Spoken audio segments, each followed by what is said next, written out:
Hello మామ, నమస్తే. Matter ఏంటంటే, నిన్నైతే సొసైటీ గురించి చెప్పుకున్నాం కదా మామ. ఈరోజు అయితే ఎడ్యుకేషన్ అనేది ఇంపార్టెంట్. ఎందుకు ఇంపార్టెంట్ అంటే, 10 మంది 10th చదువుకున్నారు, 5గురే 10th పాస్ అయ్యారు. ఆ 5గురిలోంచి ముగ్గురే ఇంటర్ పాస్ అయ్యారు, ముగ్గురులోంచి ఒక్కడే డిగ్రీ పాస్ అయ్యాడు. ఇప్పుడు వీళ్ళందరి మైండ్ సెట్ ఒక్కటికి ఒక్కొక్కలాగా ఉంటుంది.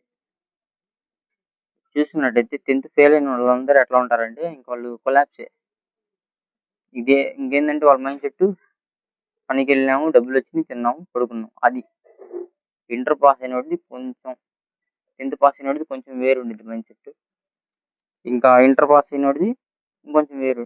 ఇంకా 10th పాస్ అయినోడిది అయితే కొద్దిగా బిహేవియర్ వచ్చింది, ఏమంటే మెచ్యూరిటీ లెవెల్స్ వస్తాయి.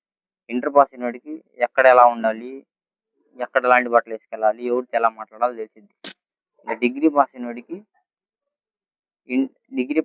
ఇంకెవరు తిరుగులేదు, వాడికి అన్నీ తెలిసిపోతాయి. వెళ్తే బిజినెసా లేదా జాబా, ఇటు వెళ్ళినా కానీ వాడు కొట్టేస్తాడు. ఫుల్ వీడియో అయితే యూట్యూబ్ ఛానల్ అయితే అప్లోడ్ చేస్తాను, మార్కెట్ ఛానల్, దాంట్లో చూసేయండి. ఇంకా సబ్స్క్రైబ్ చేసుకోండి, మర్చిపోమాకండి. అంతే మా వీడియో నచ్చినట్లయితే లైక్ చేయండి, షేర్ చేయండి, సబ్స్క్రైబ్ చేయండి, న్యూట్రల్ పాజిటివ్ కామెంట్ చేయండి, సపోర్ట్ చేయండి. అయితే